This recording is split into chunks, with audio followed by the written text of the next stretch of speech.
chamar a mesa de debates. Eu acho que vocês podem ficar na palhoça, vocês podem falar. Então tá bom.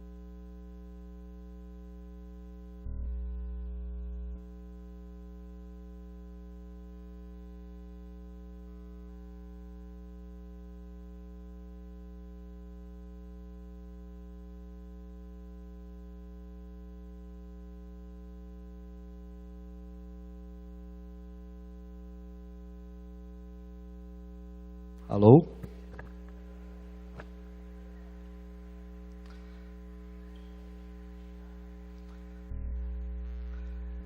Boa tarde a todos e a todas. A gente vai dar início ao nosso evento hoje em comemoração da Semana da Luta Antimanicomial, aqui na Câmara dos Vereadores. Eu queria, antes de mais nada, agradecer a presença de todos.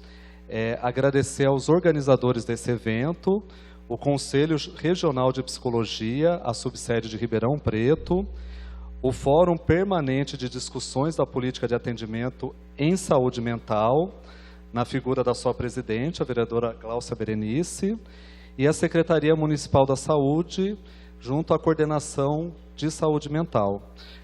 Para dar início ao nosso evento hoje, a gente vai começar com uma palestra sobre emergência psiquiátrica com a doutora Maria Eugênia de Simone Brito. A doutora Maria Eugênia é médica psiquiátrica, nascida em São Paulo em 72, viveu lá até se graduar em medicina pela Universidade de Santo Amaro, psiquiatra especializada em emergências psiquiátricas pela Faculdade de Medicina de Ribeirão Preto, da Universidade de São Paulo, mestrado e doutorado em medicina pela USP, reside há 10 anos em Ribeirão Preto, onde atua como médica psiquiátrica em clínica privada, na saúde pública, como médica contratada pela Prefeitura Municipal e como psiquiatra forense, realizando perícias judiciais. Agradecer a doutora Maria Eugênia e já avisar que após a palestra da Maria Eugênia, a gente vai ter uma mesa de debate sobre o tema, tá bom? Passar a palavra. Obrigada. Eu queria agradecer a presença de todos e me sinto muito honrada de estar aqui para falar de emergência psiquiátrica, porque é um tema que eu gosto muito, foi a minha escolha como especialidade e eu soube que esse tema foi escolhido pelo fórum, pelos participantes, pelos usuários. Então, fiquei muito feliz de ter mais gente pensando e tendo a preocupação que eu tenho com esse tema.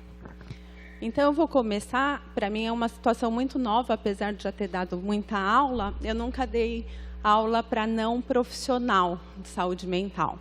Então, foi muito gostoso, muito prazeroso pensar o que eu podia estar falando de emergência para um público bem diverso, onde inclui não só profissional, mas usuário, familiar e todo mundo que está envolvido com assistência à saúde mental aqui em Ribeirão. Para começar, então, vamos falar um pouquinho de definição. O que é considerado uma emergência psiquiátrica? É uma situação de qualquer natureza em psiquiatria que existe um risco significativo, ou de vida, ou de injúria, de machucar gravemente, tanto para o paciente quanto para outras pessoas. E aí necessita de uma intervenção terapêutica imediata. Existe diferença nos termos, em saúde de modo geral, e em psiquiatria não é diferente, do que é emergência, urgência e do que é um atendimento eletivo. A emergência é uma situação onde existe um risco grave. Então, a intervenção tem que ser imediata. E a gente diz imediata de minutos a horas, não dá para protelar. A urgência, ela tem uma situação de risco um pouco menor. Então, tem que ter uma intervenção, mas é mais a curto prazo, em dias ou semanas. E a eletiva, a rapidez da intervenção não é o primordial. Então, não é o critério mais importante para a ação. Então, quais seriam os objetivos de um atendimento de emergência psiquiátrica? Basicamente, 4. a estabilização do quadro que levou àquela situação de emergência, a formulação de hipótese diagnóstica, a exclusão de uma causa orgânica para aquela situação e o encaminhamento. O que eu estou querendo dizer quando eu falo da estabilização do quadro? Aquele quadro de situação crítica e aguda, ela precisa então ser abordada e controlada. De que forma? Controlada desde o acolhimento, do manejo verbal desse paciente, então, ser acolhido, medicamentoso, físico, se necessário. Enquanto isso, os outros processos de tirar a história, de saber o que aconteceu, vão ocorrendo. Mas é importante, então, tirar da situação de crise, né? A estabilização do quadro é o que vem em primeiro lugar. A formulação de hipótese. Por quê? Porque a gente precisa ter uma ideia do que está acontecendo. Será que aquele quadro é um quadro orgânico? Será que é uma piora de um quadro, um diagnóstico que o paciente já tem? Será que é só uma ansiedade porque aconteceu uma briga na família? Então, é importante a gente identificar o motivo daquela crise, independente da história do paciente que ele já possa ter. Isso, então, vai virar uma referência para que lado a gente vai conduzir o atendimento médico. Exclusão de causa orgânica. Isso é uma coisa muito importante, porque o que acontece é que quando o paciente tem um diagnóstico psiquiátrico, ele já chega e fala, se ele fala, eu faço tratamento para transtorno bipolar, ou para ansiedade, ou para esquizofrenia, é como se o médico clínico que estivesse ali nem sempre ouvisse o resto. Então, às vezes, o paciente está com um outro quadro que não tem relação com aquela doença psiquiátrica e ele não está sendo ouvido porque já sabem que ele tem um diagnóstico psiquiátrico, então atribuem tudo àquele diagnóstico. Então, cada situação de crise, a gente precisa voltar nessa busca de excluir que não é nada orgânico e que o quadro é só psiquiátrico mesmo. E o encaminhamento. Depois que passa a situação de crise, é muito raro que aquele assunto acabe ali. Provavelmente o paciente vai precisar de um acompanhamento. Então, a gente vai precisar estabelecer aquela hipótese, ver se não tinha nada orgânico, para que controle os riscos e a gente dê o encaminhamento certo para ele fazer o segmento posterior quando ele sai daquela situação de emergência. Quais são os principais quadros que um psiquiatra atende na emergência? Ideação ou tentativa de suicídio. Então, lembrando daqueles critérios que coloca a pessoa em risco, né, de vida ou de se machucar gravemente.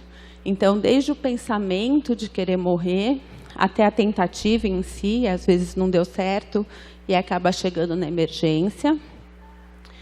Quadros de agitação e agressividade.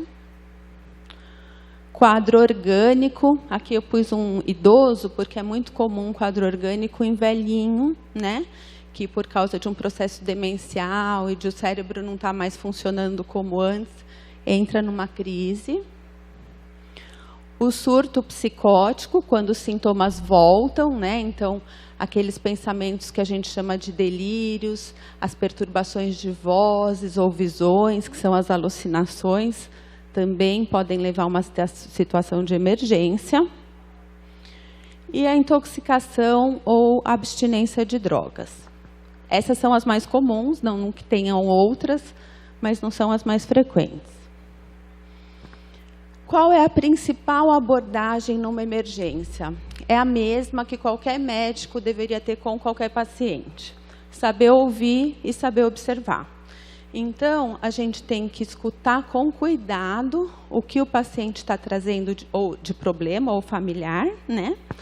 E juntar aquilo com o nosso conhecimento técnico sobre a medicina, sobre a psiquiatria, e relacionar o que o paciente e o familiar trazem com o conhecimento, para elaborar, então, a condução daquele caso.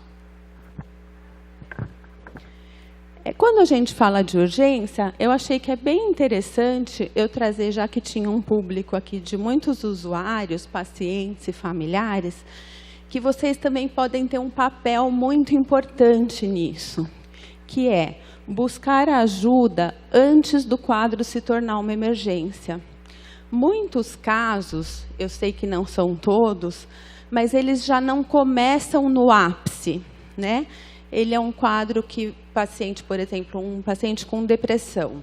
A depressão começa devagar, vai ficando mais grave, vai ficando sem comer, vai ficando sem dormir, vai ficando sem se alimentar e pensa em morrer. E aí, às vezes, se a gente agisse antes de chegar naquele pensamento suicida, a gente não precisaria chegar nessa emergência. Então, ou o paciente que já teve crises antes, a família sabe, doutor, quando ele começa a ficar assim, isso é um sinal de que as coisas vão caminhar para um lado ruim. Se a gente conseguir, então, intervir nesse pré-crise ou pré-emergência, às vezes não chega a se tornar uma emergência. Quais são os principais problemas, então, que todo mundo pode ajudar? Interromper o tratamento. A interrupção de um tratamento psiquiátrico sem a orientação médica, sem ter sido porque o médico orientou, é um dos principais motivos, de recidiva de crise, tanto de depressão, quanto de transtorno bipolar, quanto de ansiedade. Então, o acompanhamento, às vezes o paciente não quer ir no médico, mas o familiar viu e fala assim, ele não está tomando remédio há uma semana. Tente falar com a equipe que atende, ver se consegue uma intervenção junto ao paciente. Se ele voltar a tomar o remédio antes de entrar em crise, grandes chances da crise não voltar. E a outra é um sinal muito interessante, mas que na minha experiência de trabalhar com emergência é muito comum. Em quase todos os surtos e crises, um dos sinais que aparece primeiro é a alteração do sono, né? Independente do diagnóstico, o paciente ele não está super bem num dia, e aí no outro dia ele já está numa crise de emergência. E aí, nessa escadinha que ele vai piorando, uma das coisas que quase sempre aparece é a insônia. Então, se ele não dormiu bem um dia, 2 dias, procura a equipe de saúde, vai entender por que ele não está dormindo, vai ver se tem como reavaliar essa situação, se tem algo a fazer, porque isso pode ser um dos sinais de um pródromo, de uma crise, de qualquer que seja o diagnóstico psiquiátrico. Falando um pouquinho agora, então, da nossa região, como que funciona a assistência e a emergência na nossa região. A gente pertence a uma divisão do Estado de São Paulo, que chama DRS, né? Divisão Regional de Saúde, número 13. A sede é aqui em Ribeirão, ela é composta por 26 municípios, com uma população, em 2010, aproximada de 1.290.000, sendo que metade aqui em Ribeirão. Para vocês terem uma ideia, aqui então tem todos esses municípios, né? Jardinópolis, Cravinho, São Simão, Pradópolis, Guariba, Cajuru. Por que eu estou contando isso? Porque a hora que a gente fala de internação, os hospitais que internam são estaduais. Então, a gente não tem só aqueles 630 mil habitantes de Ribeirão. Todos os, mais ou menos agora em 2017, uma previsão é de 1.430.000 habitantes, estão envolvidos na disputa, acho que não é bem a palavra, mas assim, eles estão sujeitos aos mesmos hospitais quando a gente precisa de uma internação. Então, Ribeirão crescendo. Falando um pouquinho do atendimento de emergência, aqui eu coloquei muito a minha história, né, em Ribeirão. Porque eu montei um atendimento de emergência na UPA em 2014. Antes disso, eu fiz residência aqui em Ribeirão, em 96, 97, 98. E a unidade de emergência do HC, onde eu fiz residência, era a porta aberta. Então, os pacientes de saúde que eram atendidos na saúde mental, eles podiam passar na unidade de emergência a qualquer momento. Bastava ir lá, abrir uma ficha e tinha psiquiatra 24 horas para fazer esse atendimento. E aí eu fui para São Paulo, e por isso que eu fiz essa especialização, eu fiquei 1 ano só fazendo emergência. E aí eu fui para São Paulo, porque eu sou de lá, fiquei 9 anos lá. E quando eu voltei, a UE funcionava sob um regime de regulação, né, das vagas, e o atendimento de urgência, ambulatorial e tudo estava muito sobrecarregado, porque não tinha mais essa porta que eu tinha visto e que funcionava muito bem. Comecei a estudar isso, até meu doutorado veio em função dessa minha volta e de eu ver como as coisas tinham mudado e ficado mais difíceis para os pacientes. E o que a gente percebeu é que, na verdade, Ribeirão cresceu muito e os serviços de assistência não.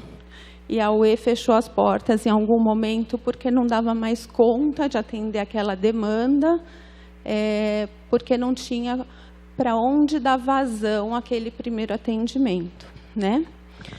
Então, em 2000, aí eu voltei para Ribeirão há 10 anos, passei num concurso da prefeitura, trabalhei um pouquinho no CAPS 3, trabalhei no ambulatório de saúde mental, que hoje é o CAPS Guido-Etten. E aí eu fui para a Inglaterra fazer um pedaço do meu doutorado lá. E quando eu voltei, me convidaram então para montar esse serviço de atendimento de urgência. O que era isso?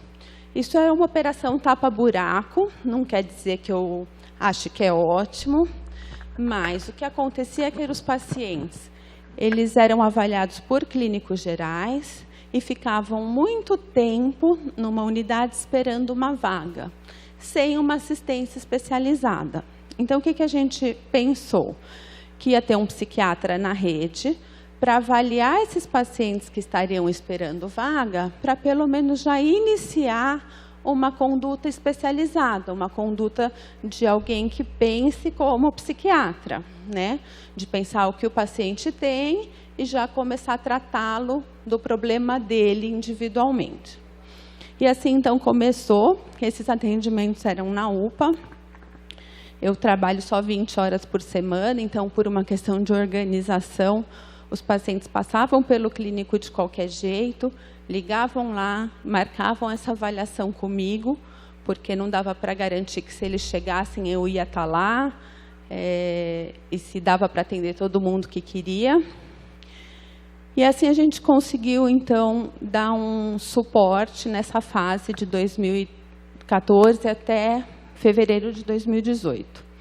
No final de 2017, a DRS, então a parte representante do Estado aqui no município, trouxe que Ribeirão Preto ia passar por uma mudança na avaliação de emergência, porque tem um sistema de regulação das emergências no estado inteiro, e Ribeirão e todo o ADRS tinha que ser incluído nesse sistema, porque era o último departamento que não estava incluído, que chama CROSS.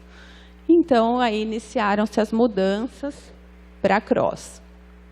Quem são os pacientes que eram atendidos na UPA e que agora vão ser avaliados pela CROSS? Os mesmos pacientes que precisam de uma avaliação de emergência.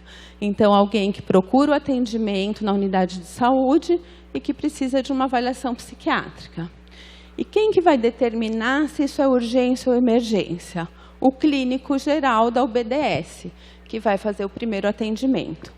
Então, eu já dei muita aula também para clínico, né?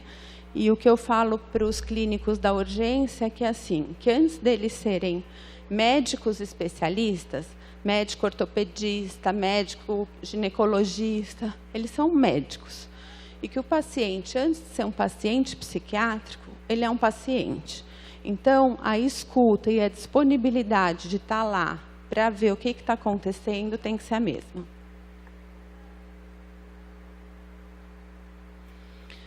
O que é essa CROSS, né? Esse sistema do Estado? Chama-se Central de Regulação de Oferta de Serviços de Saúde. E tem por finalidade operacionalizar as ações de regulação da Secretaria do Estado de São Paulo. Ela já funcionava desde novembro de 2016 em saúde mental, começou com a região de Sorocaba, e a região de Ribeirão Preto foi a última a entrar nesse sistema de regulação. Isso demorou muito porque Ribeirão já tinha um sistema próprio que foi desenvolvido pelo pessoal do HC, que chama CISAM. E aí, como a gente tinha um controle através do CISAM, a gente queria evitar usar a CROSS. Então, primeiro tentou-se conversa, ver se esses programas conversavam, se dava para integrar uma coisa com a outra, até que a resposta veio que não, que tinha que fazer uso da CROSS. Então, a CROSS começou a funcionar aqui em Ribeirão, dia 2 de abril desse ano. E aí, existe, então, uma central de vagas psiquiátricas em São Paulo, que funciona 7 dias por semana, então, de segunda a segunda, durante o período de dia, das 7 da manhã às 7 da noite.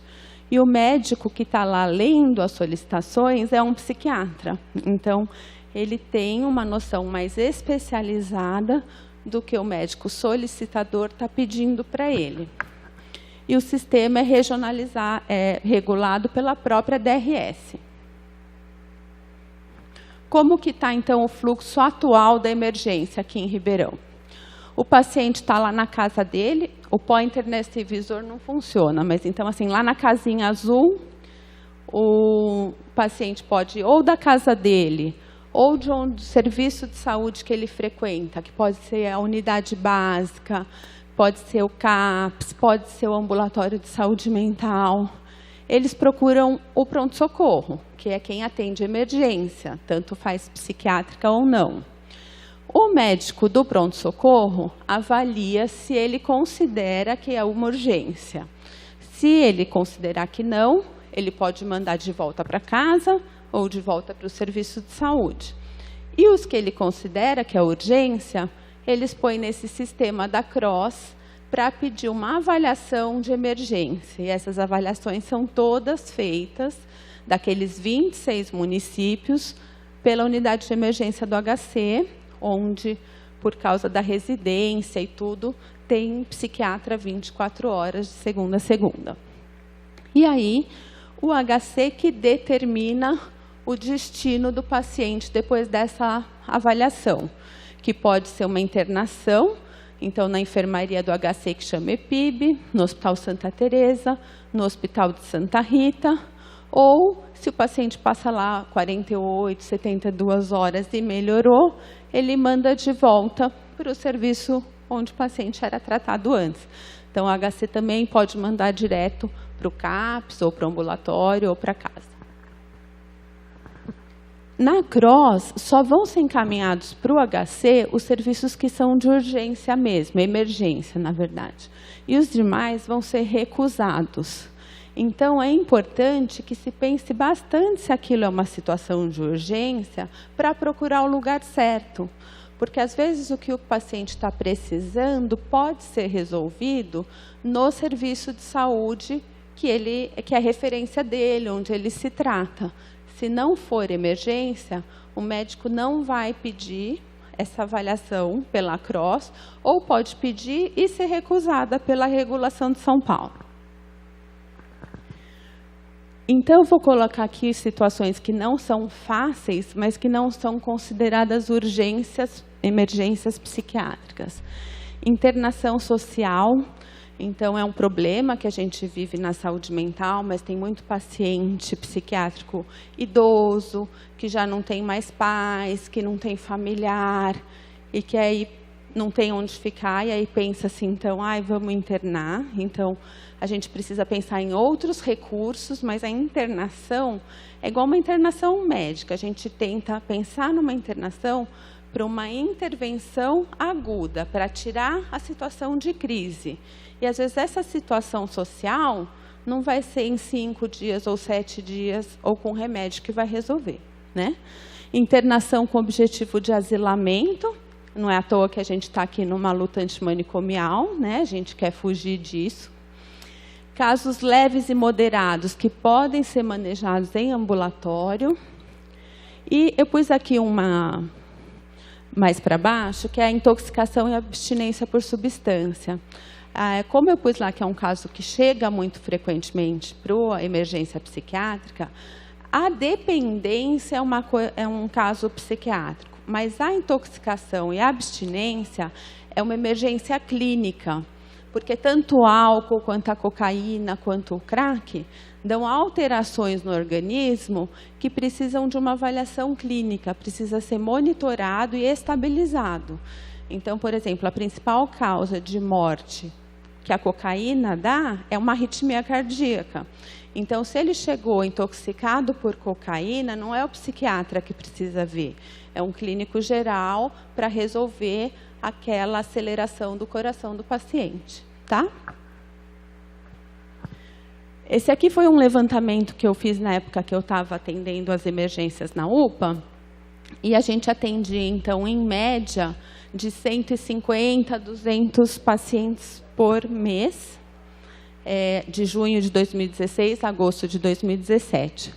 E desses, cerca de 20%, que é aquele laranjinha do meio, que se transformaram em internação. Então, provavelmente, eram os que estavam em emergência mesmo e que precisou ser internado. Por que eu trouxe isso? Porque grande parte é uma necessidade de ajuda, mas não necessariamente uma emergência, tá?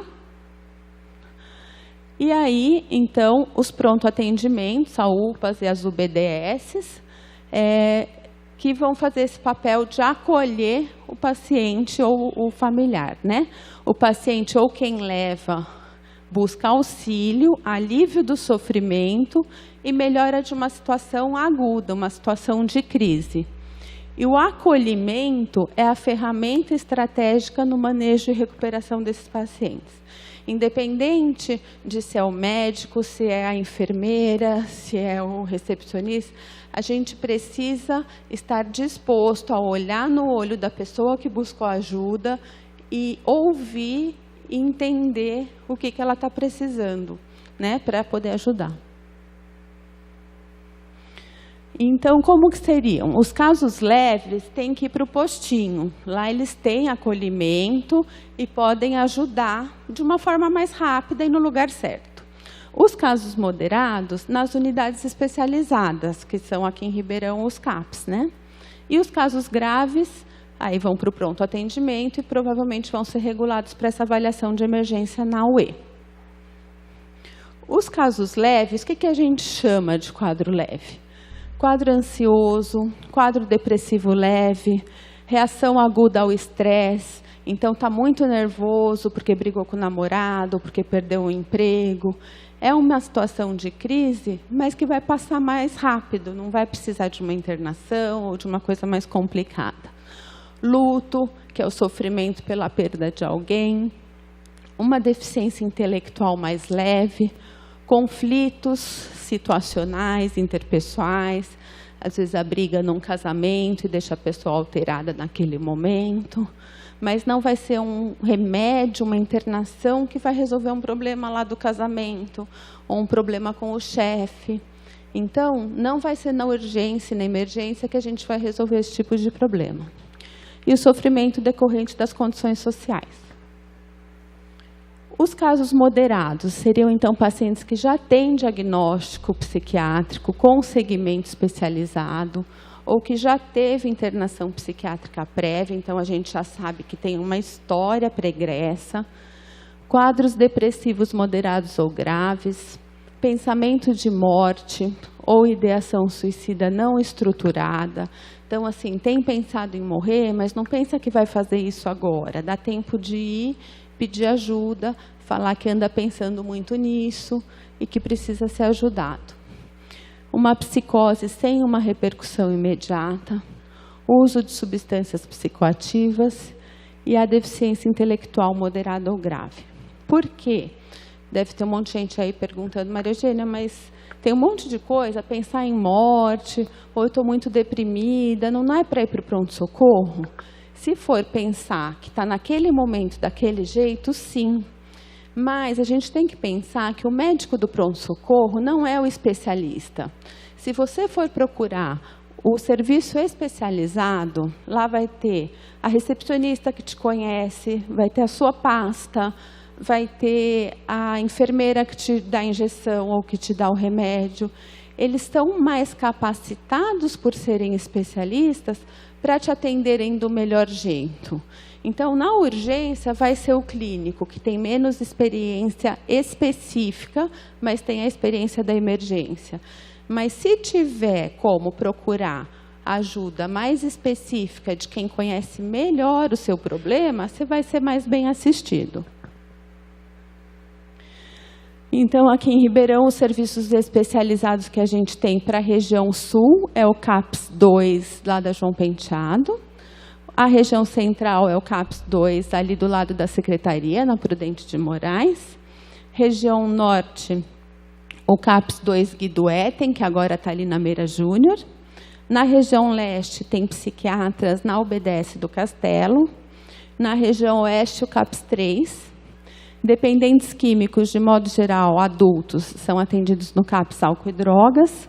Dependentes químicos menores de 18 anos, CAPS AD infantil. E menores de 18 anos tem o CAPS IJ, né, que é infanto juvenil. Para encerrar, eu queria só contar um pouquinho para vocês o panorama das políticas nacionais sobre emergência psiquiátrica. Os serviços de emergência psiquiátrica, como eles são chamados nas portarias, não é uma coisa nova, por sinal bem antiga. Foi normatizado que deveria e que pode existir serviços de emergência psiquiátrica numa portaria do Ministério da Saúde de janeiro de 92.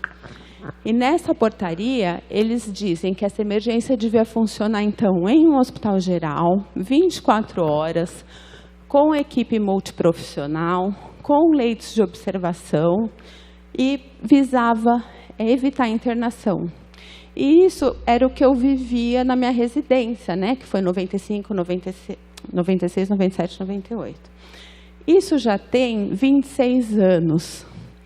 E aí, eu fiz essa minha aula assim, sem ninguém me pedir nenhum favor, falando muito o que eu penso, e ninguém precisa concordar comigo. E a ideia é essa mesmo, né, que a gente possa conversar e não precisar concordar. Mas o que acontece aqui no Brasil é que as políticas públicas, elas têm muito boas ideias, e que a prática nem sempre corresponde. Se a gente pudesse pegar isso que está no papel e ver na prática, bastaria. O papel está direito, mas a gente vê uma deficiência de funcionamento, né? Isso não existiu e não existe mais aqui em Ribeirão. Depois, teve uma outra evolução no papel, mas que também inclui as emergências, e que eu acho que vale a pena considerar, que em 2011, o governo, por conta da Cracolândia de São Paulo, que era assim, uma praça inteira lá no centro de São Paulo, usado como biqueira e ponto de venda e uso de crack, era uma situação que incomodava muita gente, muitos políticos também. E aí, então, eles fizeram uma portaria, em dezembro de 2011, que falava de instituir a RAPS, que é, né, a Rede de Atenção Psicossocial. E aí, eles incluem, então, o atendimento do SAMU, das UPAs, dos pronto-socorros, e que cada um, no seu papel, seria responsável pela atuação, acolhimento, classificação de risco nas situações de urgência e emergência. Então, de alguma forma, eles incluíram o paciente com transtorno mental como sendo de responsabilidade dessas unidades também, que eram unidades só gerais, né? O Ministério da Saúde, ele tem uns documentos que chama Saúde Mental em Dados, e que, esporadicamente, eles, então, publicam os dados brasileiros sobre saúde mental. E eu assisti uma aula de um professor do HC de São Paulo, há alguns anos atrás, e que ele trouxe essa questão, que serviço de emergência psiquiátrica está lá em uma portaria, atendimento de psiquiatria em UPA, em SAMU, está lá na portaria, e que ele foi olhar os dados de saúde mental e não tem nada de dados de emergência nesse relatório. Isso foi antes de 2011, daquela portaria da RAPS, quando eu assisti essa aula. Então, eu fui de novo procurar. Falei, quem sabe agora que já tem outra coisa escrita, tenha notícias sobre as emergências nos documentos oficiais do Ministério da Saúde. E não tem, tá? Então, se você entrar, o último que eu achei foi o de 2015, que é o número 12. Aí tem lá todo o crescimento de quantos CAPs aumentaram no Brasil, quantos leitos psiquiátricos em hospital geral, quantos serviços em estratégia de família, quantos serviços educativos. É bem legal, dá para perceber que estão fazendo muita coisa, que está melhorando, pelo menos nos dados que estão mostrando lá, mas não tem nada de emergência psiquiátrica. Eu só queria ler essa parte mais assim em vermelho, né? Que é uma publicação de uma revista de psiquiatria que trabalha com políticas públicas de saúde e que eu gostei muito do que foi escrito e que condiz muito com o que eu penso. Então, e aí está escrito que para avaliar uma rede de serviço de qualquer natureza, não basta saber quantos equipamentos de cada tipo e quantos profissionais estão disponíveis para uma determinada população. A qualidade e a relevância do serviço prestado é o mais importante. Então, precisa saber o que está sendo feito, aonde, para quem, por quê, a que custo e com quais resultados. O que significa isso? Que não adianta a gente ler um gráfico do Ministério da Saúde, vendo que teve um aumento significativo do número de CAPs, se a gente não for lá e conversar com o usuário e falar, você está sendo bem atendido? Isso está resolvendo o seu problema? Não basta botar uma plaquinha num serviço que antes era um ambulatório e vou começar a chamar CAPS e não trabalhar como CAPS, não trabalhar com atenção psicossocial, não trabalhar com integração multiprofissional. Tá? Então, mais importante do que ver números é a gente tentar ver qualidade. E aí eu coloquei ideias do que seria o ideal para o futuro. Isso eu acho que só queria dizer que não invalida o que existe. Então, o mais seria para acrescentar. Como eu disse, tem muitas políticas no papel que são boas ideias e que já estão no papel. E estar no papel é o primeiro passo para a gente ter a liberdade de fazer a coisa acontecer. Então, seriam outras coisas que podiam existir para a gente, então, melhorar o atendimento do paciente. Aumentar a rede extra-hospitalar, então, ter mais CAPs, ter mais serviço de atendimento, ter mais grupo comunitário, ter mais locais que o paciente possa procurar na hora que ele sente necessidade. Aumentar os leitos especializados e qualificados. Não é aumentar hospital psiquiátrico, muito menos naqueles moldes manicomiais que eram muito feios e muito tristes e muito não terapêuticos, né? Mas existe, de fato, ainda uma carência de leitos com boa assistência.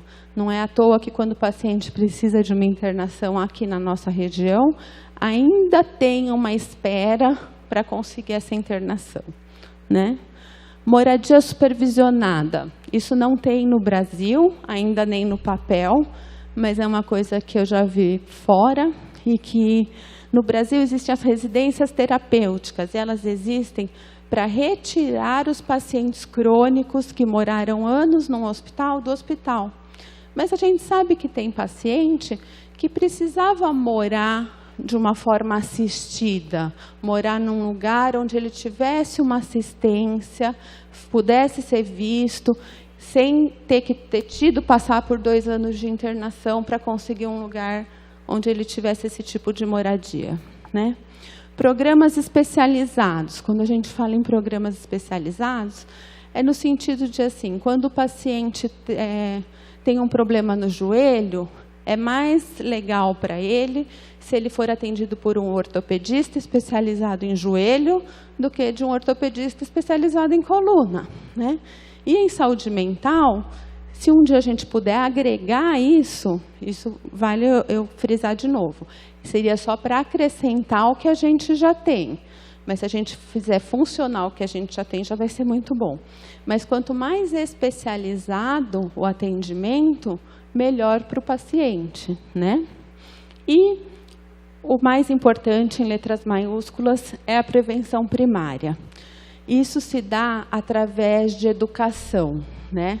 A gente precisa contar para as pessoas como que elas podem se prevenir de doenças mentais. Então, do mesmo jeito que na escola, em casa, os pais ensinam a escovar dente porque pode dar cárie, ou que fala não fuma porque você pode aumentar a sua chance de ter câncer de pulmão, a gente precisava entender algumas coisas que causam risco para a saúde mental. Então, por exemplo, fumar maconha antes dos 18 anos aumenta a incidência de esquizofrenia. Ou pacientes que começam a beber cedo ou que têm pais alcoolistas podem se tornar etilistas. Então, será que é melhor nem experimentar? Será que é melhor... As pessoas precisavam conhecer melhor os dados para tomar as decisões dela. A gente não ia falar o que é certo, o que é errado, mas a prevenção inclui essa parte de educação, de contar o que está acontecendo para as pessoas poderem tomar as decisões individuais delas. Obrigada, era isso que eu tinha para dizer. Esse foi, eu vi isso numa parede de um CAPS em Minas, que de nenhum de nós é tão bom quanto todos nós juntos. E é isso que eu queria dizer, e é por isso que eu estou aqui, para a gente estar junto mesmo. Obrigada.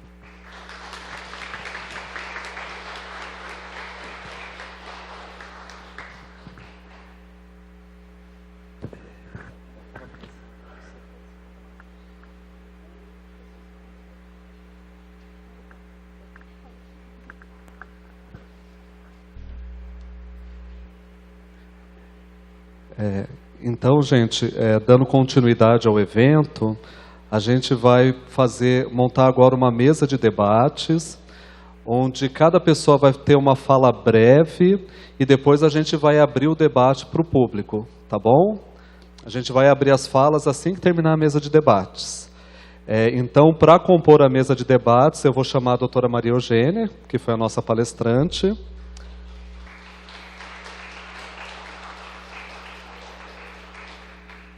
Como a doutora Maria Eugênia bem explicou na ótima palestra com que ela nos brindou hoje, esse tema surgiu do Fórum de Saúde Mental. Então, foi um pedido dos usuários e, portanto, nada mais justo, né, de que a gente tenha na composição da mesa um representante dos usuários de saúde mental. Então, eu vou chamar para a mesa a Araci Ferreira Alves,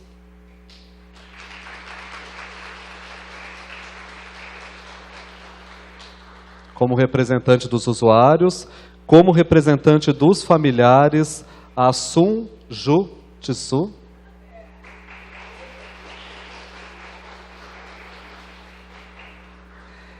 como representante do Conselho Regional de Psicologia, subsede de Ribeirão Preto, parceiro na organização do evento, eu vou chamar a Mariane Capelato Melo.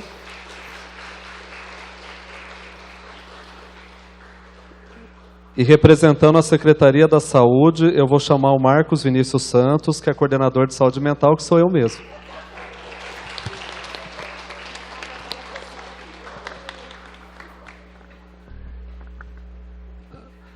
Então, 5 minutos de fala para cada um e depois a gente vai abrir para o debate, tá bom? A gente podia começar. Quer que eu comece?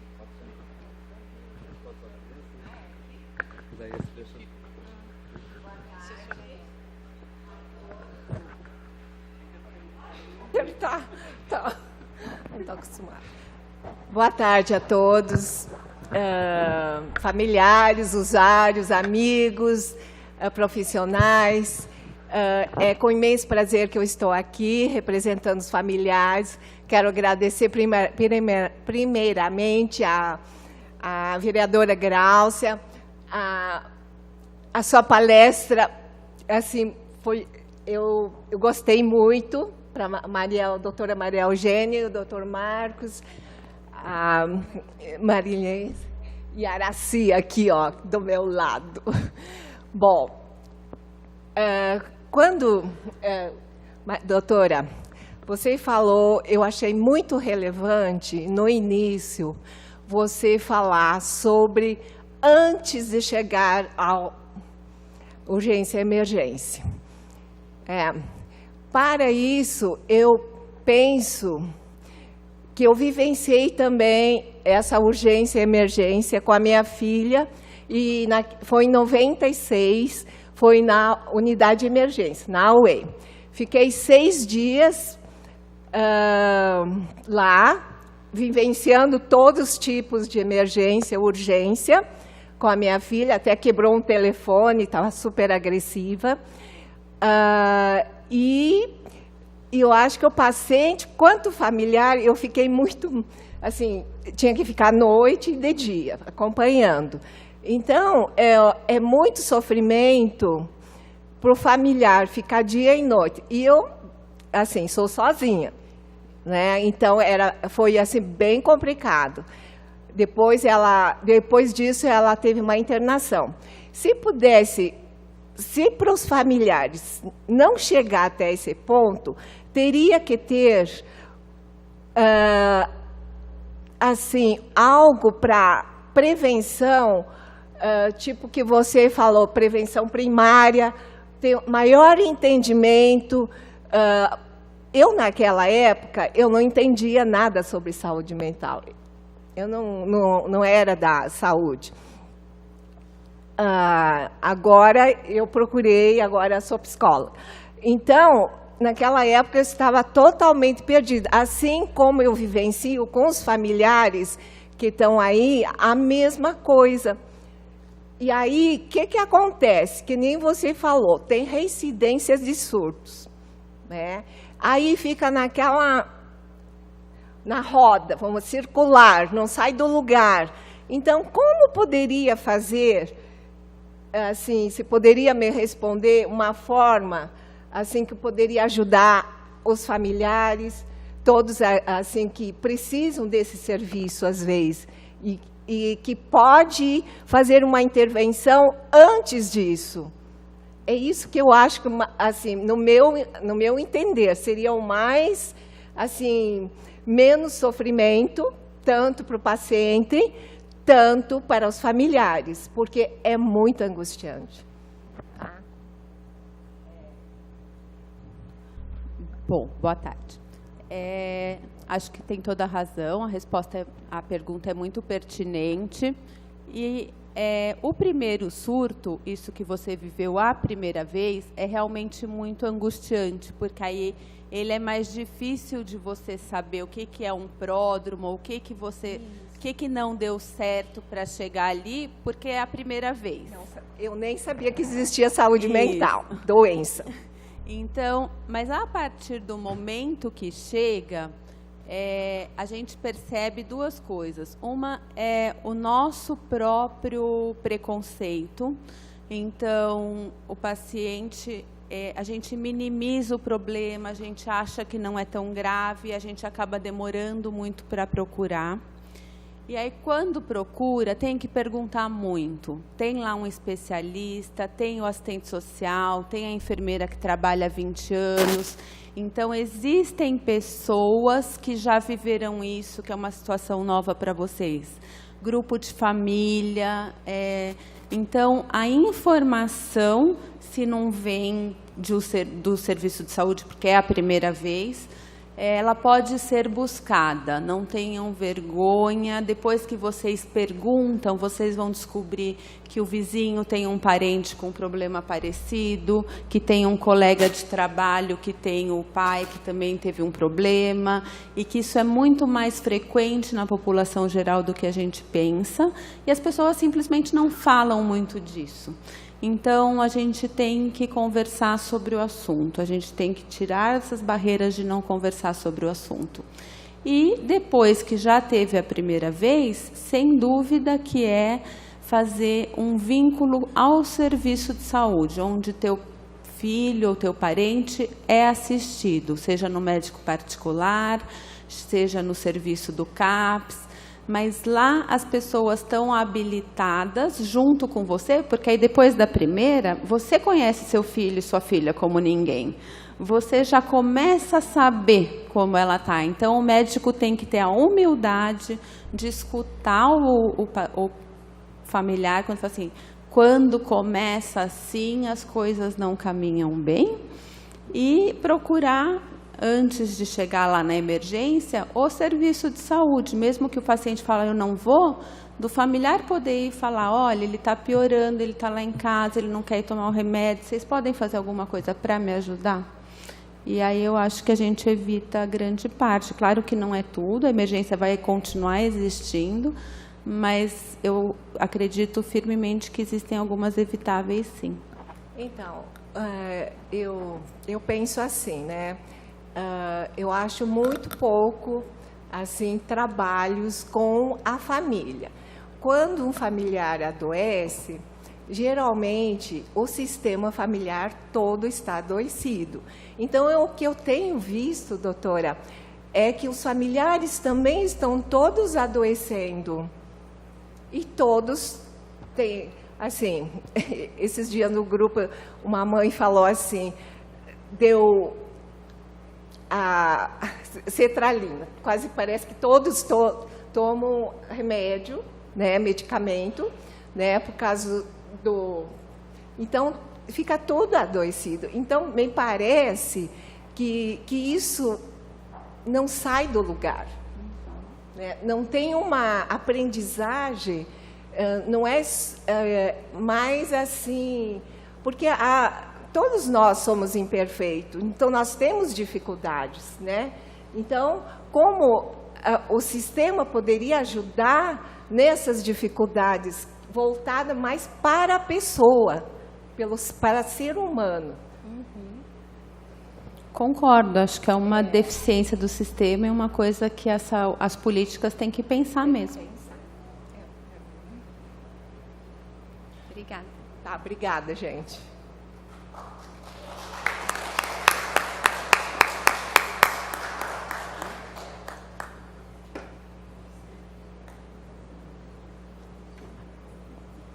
Pode desligar.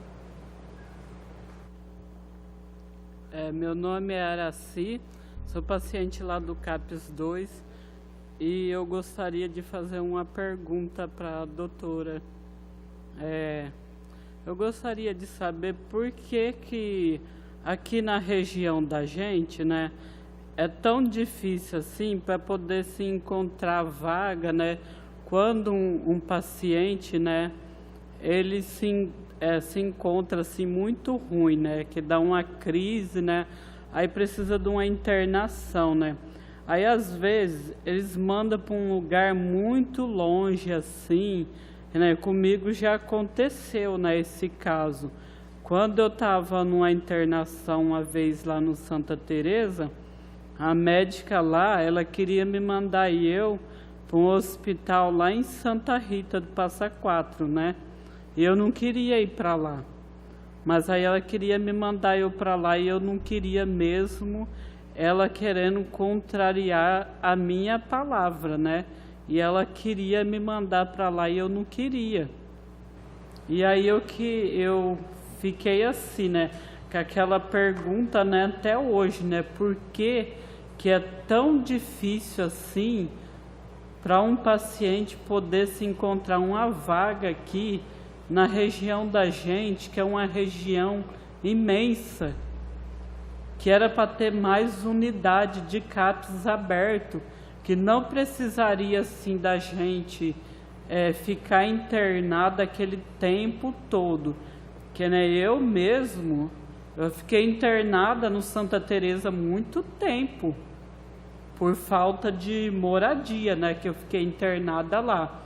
Mas eu fico pensando nos meus colegas, que às vezes não precisa de uma internação, mas aí eles mandam para lá, ou senão às vezes eles mandam para algum outro hospital mais longe, que a família não tem nem condições de poder ir visitar o paciente. Obrigada, Araci. Eu concordo muito com a Araci. A gente tem duas questões nesse caso que aconteceu com ela. Uma é que a gente tem lutado muito para que aquelas boas ideias do papel saiam para a vida real. E isso seria, então, o aumento dos CAPs. Quando a gente fala em CAPs, a gente não está falando só de uma consulta médica de 3 em 3 meses ou 4 em 4 meses, mas de talvez até uma semi-internação, que seria o paciente ir lá todo dia, frequentar todo dia e só ir dormir em casa. Que isso seria muito parecido com o que o paciente viveria no hospital, porque no hospital à noite ele ia dormir. Então, numa semi-internação, o paciente ia passar o dia, ia ser assistido pelo psicólogo, pelo terapeuta ocupacional, ia tomar o remédio, ia passar pelo médico e ia dormir em casa. Então, se a gente tivesse mais CAPs com mais vagas de semi-internação e condições de ser perto o suficiente para o paciente todo dia, porque até existe isso. O problema é que, às vezes, a família do paciente não tem como levar e buscar todo dia, porque é longe. Então, se a gente tivesse vários pontos desses na cidade, a gente reduziria a questão da internação. Então, esse é um dos pontos. E outro é que a gente só tem 3 hospitais para dar conta daqueles 26 municípios, que é o Hospital das Clínicas, o Hospital Santa Teresa e o Hospital de Santa Rita do Passa Quatro. E aí, por causa dessa limitação de terem só 3, às vezes o paciente não fica perto. Tem várias cidades que não tem nem hospital e aí eles têm que viajar de qualquer maneira. Nem é só aqui em Ribeirão que isso acontece. Então, mais uma vez, se a gente tivesse menos hospital psiquiátrico e mais caminhas psiquiátricas no hospital geral, talvez cada cidade tendo seus leitos, a gente podia fazer internações mais breves e perto de casa. Então, está lá no papel. O que a gente precisa é de financiamentos públicos para pôr isso na prática. Mas você tem toda a razão. E acho que a gente está aqui para lutar por isso juntos.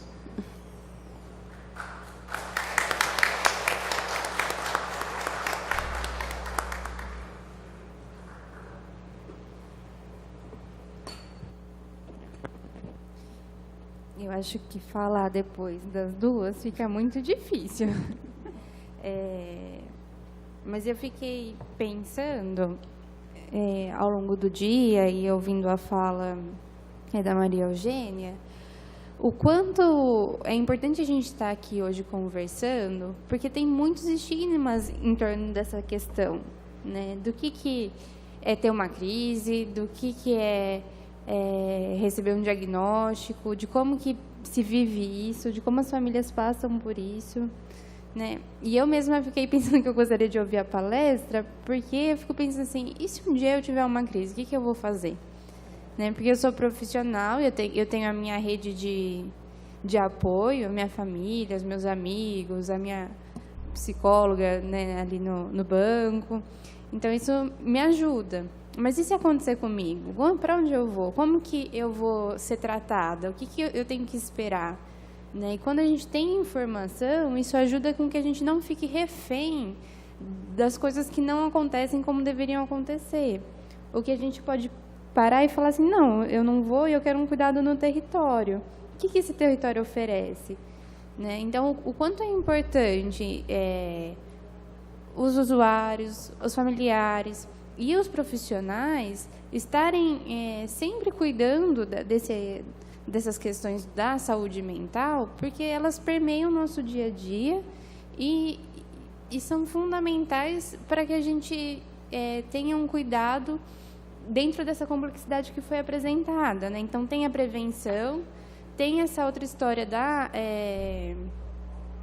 do período da crise, tem a saída do período da crise, e como a gente cuida disso tudo, respeitando o direito das pessoas, né? E o direito delas escolherem também qual que é o melhor tratamento para elas, né? Porque não é um tratamento genérico que vai resolver tudo, né? Então, isso torna tudo muito mais complexo, e se nós profissionais pudermos ouvir e acolher, né, como a doutora falou, eu acho que isso já é um progresso muito grande, né? Porque muitas das vezes é da nossa parte que falta a escuta, né? Então, eu queria agradecer pelo aprendizado e pelas duas por falarem também, trazerem questões importantes.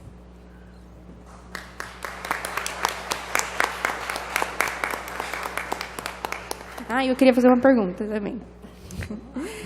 Como que trabalho que, né, você acha que seria possível e importante de ser feito com os profissionais para essa questão da saúde mental e da crise, da urgência e emergência, poder ser mais facilmente conversada e trabalhada?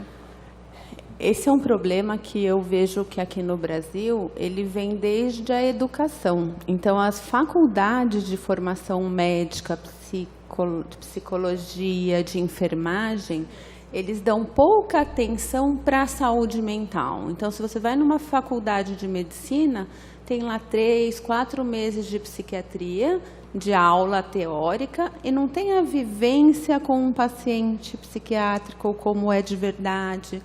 E aí isso você aprende na especialização. E aí, o que acontece? Os profissionais de saúde, de modo geral, têm medo do desconhecido. Então, quando eu fui trabalhar na UPA, a primeira coisa que o pessoal da UPA falou, gente, não queria psiquiatria aqui. E depois de 4 anos lá, a visão deles é outra, porque eles entenderam o que é. Na verdade, não é que eles não queriam, eles nem sabiam o que era. Então, se você me perguntar assim, qual era a primeira mudança que tinha que ter, é na formação dos profissionais. E aí, profissionais mais bem formados vão multiplicar um conhecimento melhor, e aí esse conhecimento vai em onda.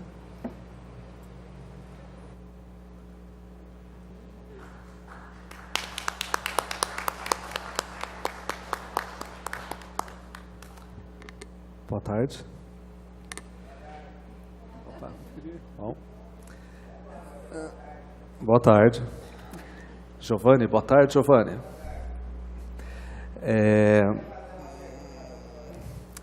A gente já vai abrir o debate, viu, Giovanni? Só fazer uma fala breve, daí a gente já abre para o público. Acho que vocês devem estar ansiosos para fazer perguntas.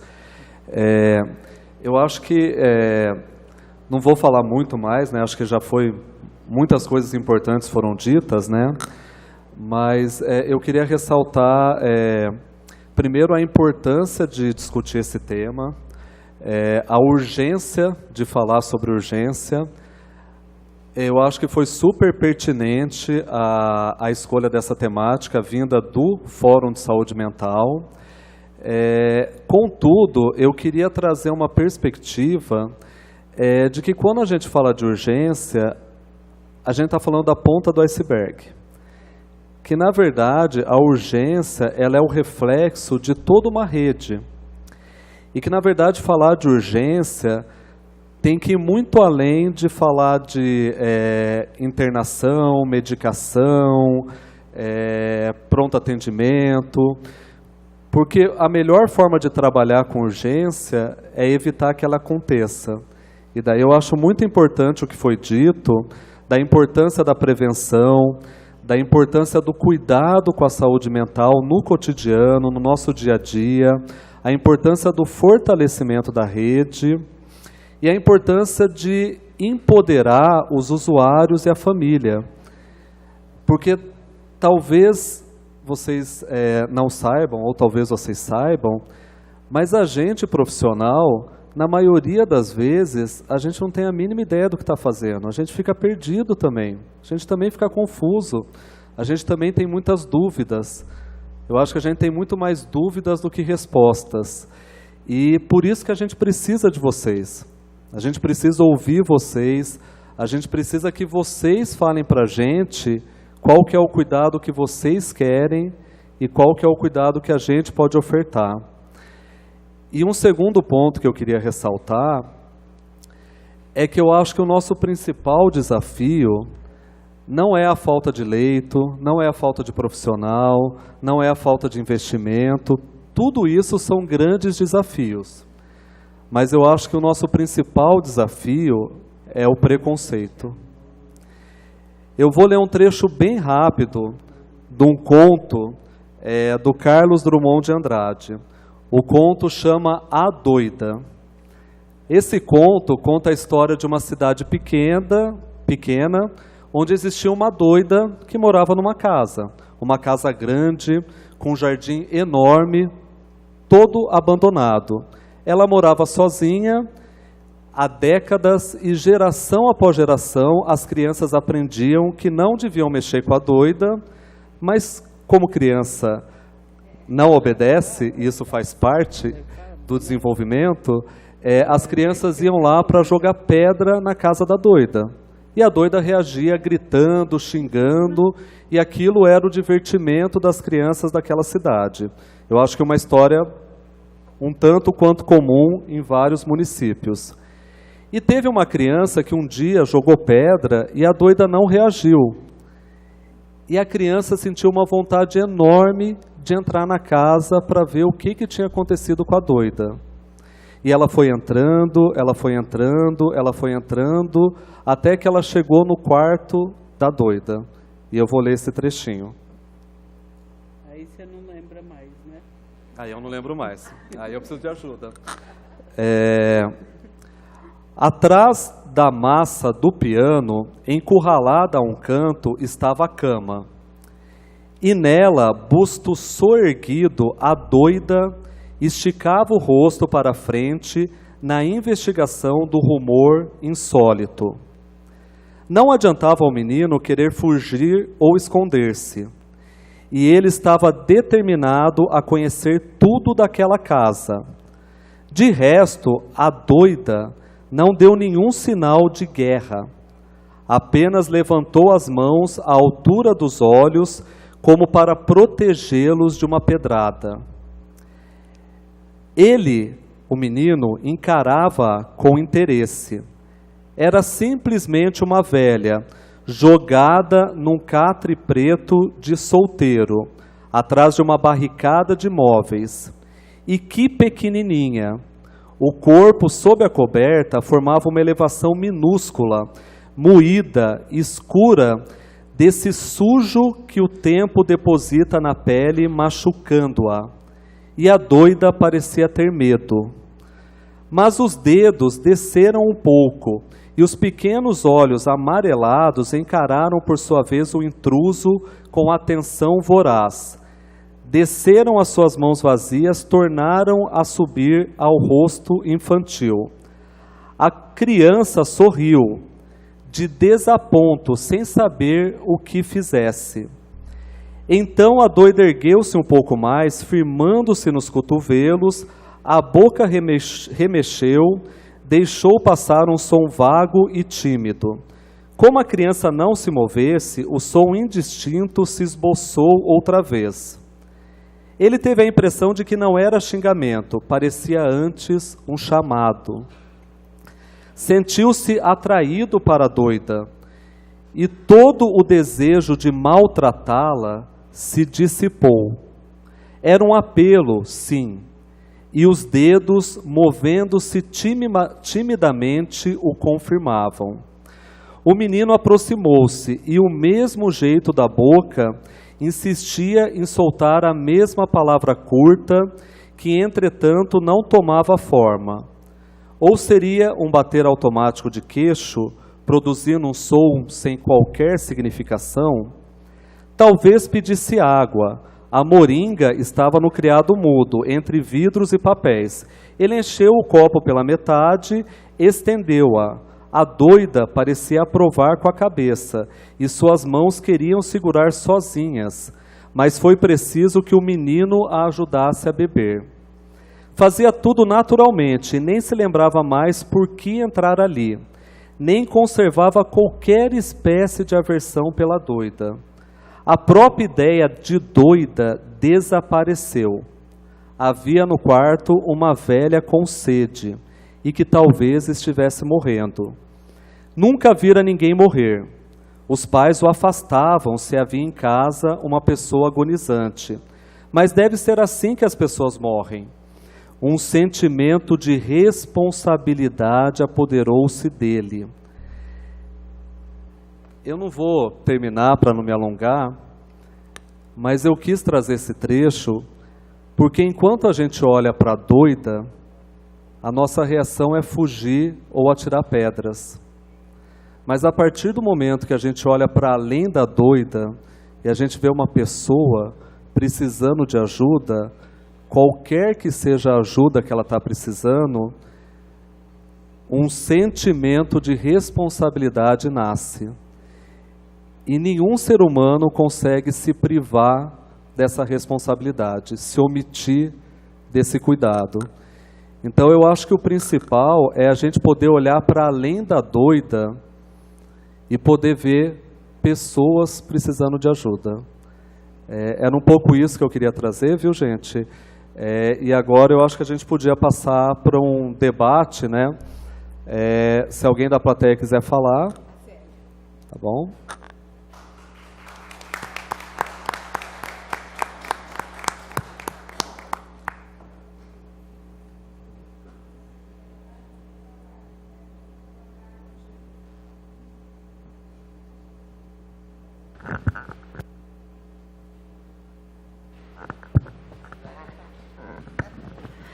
Boa tarde, meu nome é Zélia, eu sou mãe de hoje já é um homem, né? Ele tinha 12 anos quando adoeceu e dia 8 agora de maio ele fez 32 anos. Doutora Maria Eugênia, eu participo do fórum há muito tempo, esse espaço que eu acho importantíssimo para nós, né, familiares, falar, porque eu acredito até que o preconceito é uma coisa, é um estigma, sabe? E nós precisamos quebrar isso. Às vezes a gente tem medo de falar que o meu filho porta uma doença mental, porque tudo era doido antigamente, né? E ele era perigoso, ele era tido como perigoso, e hoje já se sabe que não é assim. Mas até a gente chegar lá, eu acredito que exista profissionais, a senhora não deve ser a única, deve ter mais alguns poucos que pensam igual a senhora. Vou sair daqui feliz, sabendo que tem profissionais que olham o meu doente como gente, sabe? Sofrimento, tudo. Aliás, várias coisas que a senhora colocou me chamou muita atenção. Não precisa de equipamentos, são necessários, tudo, mas quem cuida do humano é o humano, né? Mas, na verdade, eu quero, como nós temos muitos familiares aqui e portadores, eu acho que essa proposta que está sendo feita, nós não devemos aceitar. Eu, particularmente, não aceito. Eu conheço, já passei por todos os serviços de Ribeirão Preto. Encaminhar para a unidade de emergência, não tem vaga. Nós sabemos, o HC não tem vaga. Tem enfermaria ali. O meu filho, a última internação ficou 8 meses. E ele precisava, né? Ele tem uma esquizofrenia paranoide grave, né? E tem o toque também. Então, eu acho que nós temos que brigar para que isso não se transforme em lei, porque não vai ajudar, no meu ponto de vista, vai piorar. Eu acredito em serviço. Por exemplo, eu tenho um carinho muito grande, meu filho também ficou lá, no Hospital Dia. O meu filho vinha dormir comigo todos os dias e passava o final de semana comigo. E durante o dia, lá ele tinha as atividades, tudo. Foi a partir do hospital dia que o meu filho começou a aceitar que ele tinha esquizofrenia e que era preciso tomar remédio. Hoje nós estamos bem, ele está controlado, ele tem a doença. Eu até queria, se eu posso falar uma coisinha que eu desenvolvi? Eu desenvolvi uma terapia de mãe. Então, antes, quando meu filho ele acordava, passava por nós e não olhava, e emburrado, o coração meu e do pai, da irmã, já começava, acho que a gente tem que levar na unidade, tem que fazer isso, fazer aquilo. Agora eu faço diferente. O dia que ele está muito bravo, xingando lá, que ele ouve muitas vozes, eu entro devagar. Primeiro eu respeito, eu vejo se ele vai me aceitar ali. Ele nem me olha no primeiro momento. Eu sento do lado e fico aguardando ele xingar tudo aquilo lá, porque não deve ser coisa boas que ele ouve. Ninguém fala que ele é lindo, que ele é maravilhoso, deve falar coisas ruins. Aí eu coloco, se ele permite, eu coloco a mão nele e digo, filho, vamos falar sobre outra coisa? Vamos falar, e eu como sua mãe, vamos falar das coisas boas que você tem. Vê se você não dá muita atenção para essas vozes que diz coisa negativa para você, que é da sua doença, filho. Mas deixa a mãe contar para você que você é lindo, você é inteligente, você é amado. Infelizmente, você tem essa doença, que agora eu posso falar isso com ele, que ele entende, né? Que faz você sofrer desse jeito. Mas vamos falar de coisas bonitas? Falar do passado, falar da sua infância linda, falar das coisas... Gente, eu consigo fazer meu filho dormir, ou então ele me abraça, e eu sei que ele vai continuar. E isso é quase que sempre. Então, nós familiares também temos que aprender a nossa terapia, temos que fazer a nossa parte. Eu sempre disse, e eu continuo dizendo e achando, que como a nossa... Agora mudou, mas como a nossa porta de entrada sempre foi o BDS, ali não precisa todas as UBDS de Ribeirão Preto, que tivesse uma equipe de pessoa especializada, psiquiatra, psicólogo, auxiliar, sabe? Que olhasse, que entendesse, porque a doença do nosso filho, às vezes com o corpo, com o olhar, ele fala, ele mostra. E eles são dissimulados também. Às vezes em casa ele já quebrou tudo, bateu em mim, bateu no pai, fez tudo. Ele chega na UBDS, senta ali, eles são um pouco dissimulados. O clínico não sabe, ele não entende disso. O ortopedista não sabe, porque hoje em dia o oftalmologista só enxerga um olho, o ortopedista só o osso, né? Está cada dia mais especializada. Então, eu entendo que precisava... essa mesma equipe, acontecendo um surto, uma emergência, ele se desloca e vai até lá, e assim ser assistido por pessoas que entendam a saúde mental. Ela é diferente. Não adianta chegar com meu filho em surto, sedar ele ou amarrar e botar ele numa enfermaria cheia de doentes com outras patologias lá, com oxigênio e tudo. Isso deixa o paciente lá preocupado e o meu filho mais nervoso. Meu filho já fugiu da UBDS. Então, eu nego esta proposta. A minha proposta é, por exemplo, eu estou sabendo que o CAPS 3 está muito bom. Eu conheci um menino que deu muito trabalho, foi até morador de rua. Última vez que eu estive lá, o Paulinho. Eu fiquei feliz de ver como que o Paulinho está bem, o Marcos. Ele está morando numa casa próxima, mas ele faz as refeições, vai tomar o remédio. Ele é outra pessoa. A ápice, onde nós acolhemos tantos pacientes graves, lá não é um serviço médico, lá é olhar, é fazer trabalhos manuais, é conversar. E eu vou aproveitar a oportunidade que a presidente está aqui, eu sou apenas usuária, e nós estamos sobrevivendo, sabe Deus como? Porque sem dinheiro, todos os serviços estão mandando o paciente para lá, eles amam de paixão aquilo ali, e aquilo ali também me faz muito bem conversar com eles. Eles têm coisas fantásticas para contar para nós, sabe? Da vidinha dele, do que eles vivem. Então, aproveitando esse monte de familiar, não a esta proposta.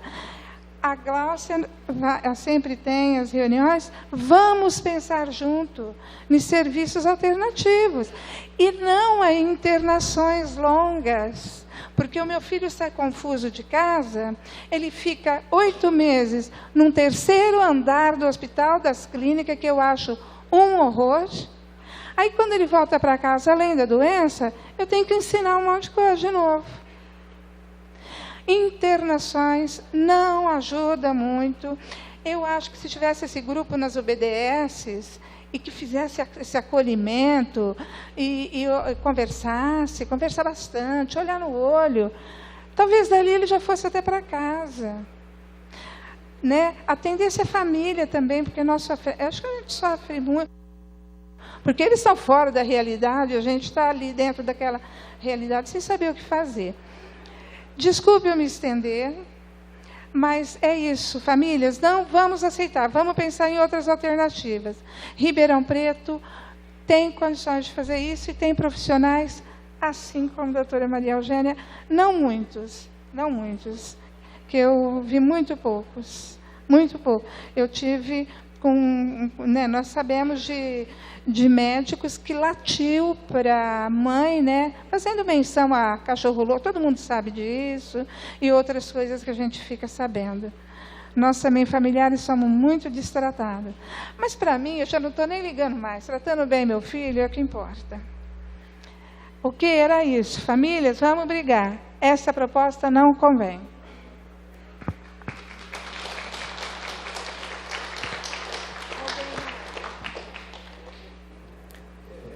Eu só queria agradecer sua fala, acho que como familiar você representou muito bem a voz de um monte de gente que passa pelo que você passa.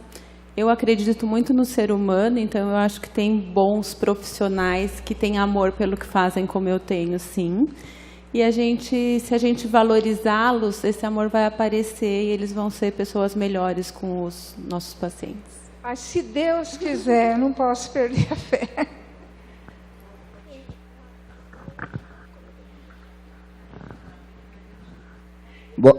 Boa tarde, Maria Eugênia.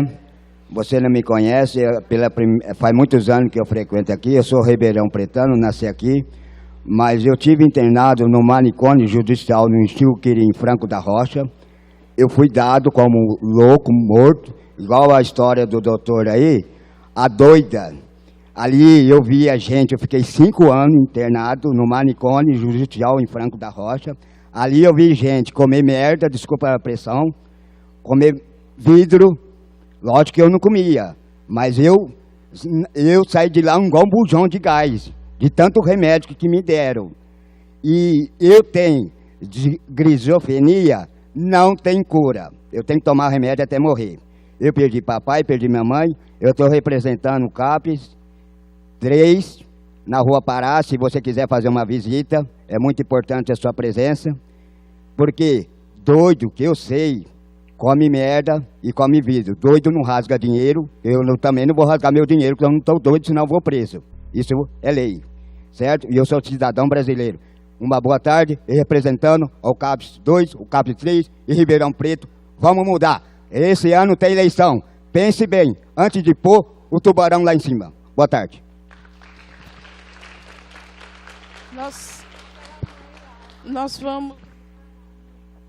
Nós vamos pedir para a próxima pessoa fazer a pergunta e o palestrante responder as 2 questões, por favor.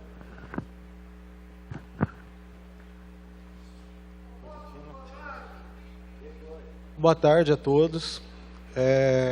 Eu queria pensar numa questão que vem depois do surto, a socialização do usuário, né? Meu nome é Luiz, né? Desculpa, não me apresentei. E eu gostaria que, principalmente, a professora, a funcionária que fez a exposição, se ela pudesse nos dizer, assim, colocar para a gente, quais são os caminhos, assim, que uma pessoa, depois de um surto psicótico, ela que chegou a uma internação, quais são os caminhos que devem ser tomados assim para a socialização, o que o Estado oferece de ferramenta para reentregá-la à sociedade, porque, afinal de contas, a gente sabe que um surto psicótico muitas vezes é como voltar de uma guerra, né? Você só vê destruição atrás de você. E é uma questão que, enfim, que me toca bastante, que eu gostaria de ouvir da mesa também, familiares, usuários, quem tem a acrescentar aí. E é isso, assim, o pós-surto. Gostaria que falasse um pouco. Obrigado.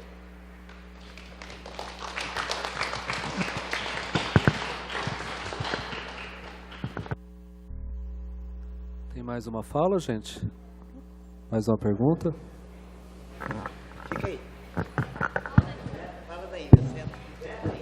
Ô, gente, só acho que pelo adiantado do horário, né? Acho que a última pergunta e a resposta, que daí a gente vai precisar dar um intervalo. Gente, meu nome é Marco Antônio Xing, eu pertenço ao CAPES 3, tenho esquizofrenia paranoica há vários anos e como a presidente está aqui, eu vou dar uma notícia para ela. Vai sair o CAPES 4 no Vila Virgínia. Então, eu queria saber se lá pode ser feito que nem no Santa Teresa, para aumentar os pacientes com deficiência, síndrome de Down e moradores de casas que precisam de acolhimento. Eu queria saber se nesse CAPES 4 pode ser que nem no CAPES 3. Muito obrigado.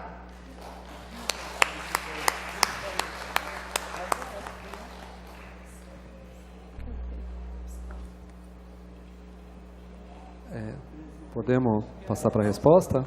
Sim, eu respondo. Eu vou responder ao Luiz primeiro. É Luiz, né? Não, ele. Isso.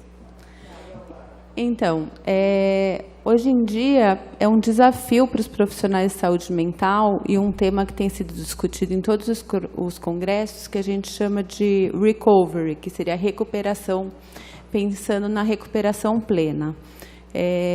Assim como não só o paciente que passou por surto psicótico, mas que também foi dependente químico ou que foi preso, passa por essa fase de precisar se ressocializar. O primeiro passo é a aceitação da família e o apoio. Então, quando a gente pensa no núcleo social mais perto que a gente tem, o mais perto é a família da gente, eles que podem nos ajudar.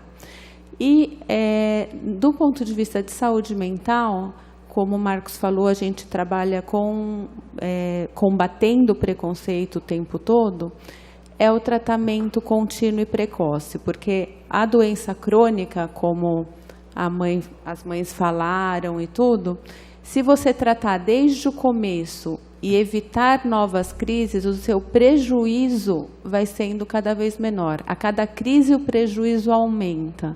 Então, se a gente tiver desde o começo a consciência de que é uma doença que eu preciso me tratar, a tendência é você ter menos prejuízo ao longo da vida. Ficar 8 meses num hospital traz um prejuízo de depois você ter que reaprender. Então, e cada vez que isso acontece, fica mais difícil. Então, é um apoio familiar, é um apoio do serviço que te assiste, de terapeuta ocupacional, para te ajudar a pensar no que você pode e tem vontade de fazer, da sua terapeuta, da sua psicóloga, para você trabalhar as questões que você vivenciou e que foram negativas, mas a gente acredita que você tem que voltar para a vida normal e fazer um tratamento como qualquer paciente crônico, que você vai ter sua família, você vai ter seu trabalho, você vai tomar seu remédio à noite, todo dia. É isso. Agora, quanto ao CAPS 4, eu não sei dele, não sei quem que é a presidente que ele espera que responda.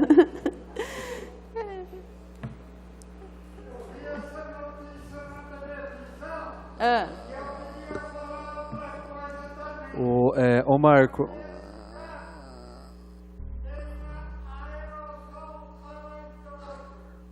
Ô Marco, do CAPS 4, depois eu verifico e te dou um retorno, tá bom? Gente, pelo adiantado do horário, a gente começou um pouquinho atrasado o evento, a gente vai precisar encerrar, então, é claro que o debate poderia se estender por muito mais tempo, e a gente gostaria muito de ouvir, mas a gente vai precisar encerrar, a gente vai fazer 15 minutos de intervalo, tem um cafezinho e um lanchinho sendo servido ali no saguão, e depois a gente retorna para o Prêmio Luiz da Rocha Cerqueira, tá bom? Obrigado a todos, especialmente para a mesa, e aguardo vocês em breve.